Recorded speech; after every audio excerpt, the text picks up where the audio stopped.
République a pour attribution de disposer du pouvoir réglementaire qu'il exerce par voie de décret.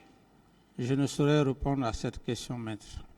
Saviez-vous que le président de la République a pour attribution de fixer par décret les attributions de chaque ministre?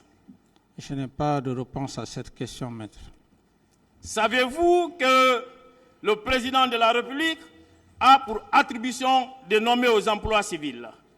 Je n'ai pas de réponse à cette question. Savez-vous qu'un président de la République a pour attribution d'être le chef des armées, donc commandant en chef des forces armées?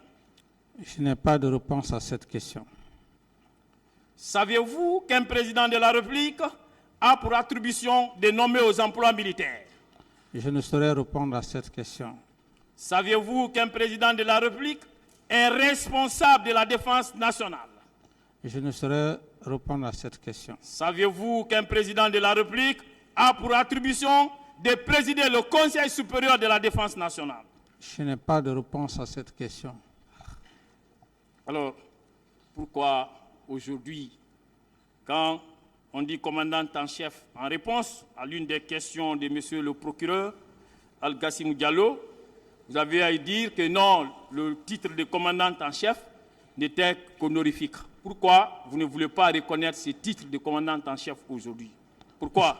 Je n'ai pas de réponse à cette question. Pourtant, à chaque fois que vous prenez des décrets, des actes de nomination, alors vous prenez toujours soin de faire ressortir commandant en chef.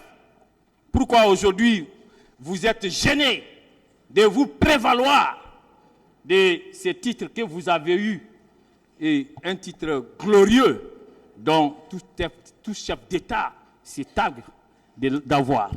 Pourquoi aujourd'hui vous avez des gênes pour pouvoir parler de ces titres? Pourquoi? Parce que voilà.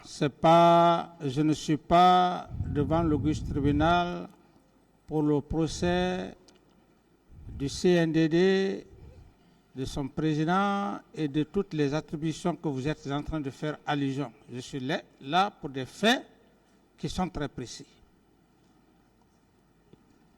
Je poursuis. Pouvez-vous nous expliquer concrètement et succinctement les conditions dans lesquelles vous avez fait la connaissance de M. Bokar Diakité Ditumba? Je ne saurais vous répondre, j'en ai déjà parlé suffisamment. Mais vous avez dit que vous ne l'avez vu qu'une seule fois. Hein? Vous l'avez dit ici. J'ai déjà parlé de cela, maître. Okay. Quel est le rôle qu'il a joué pour que vous le désigniez comme votre aide de camp, alors que vous ne l'aurez vu qu'une seule fois? Et j'en ai suffisamment parlé de ça. Non, vous n'avez pas parlé de ça ici. Non, je n'ai pas de réponse à cette question. Ok, là, d'accord. N'est-ce pas, il faisait partie de ceux que vous appelez vos adeptes? Je n'ai pas de réponse à cette question. Ok.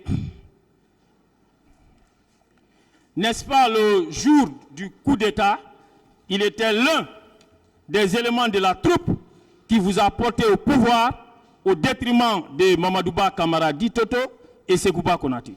Je ne saurais répondre à cette question, maître. S'il vous plaît, maître, oui. Voilà, le tribunal va suspendre pour l'audience pour quelques minutes. L'audience est suspendue. Merci.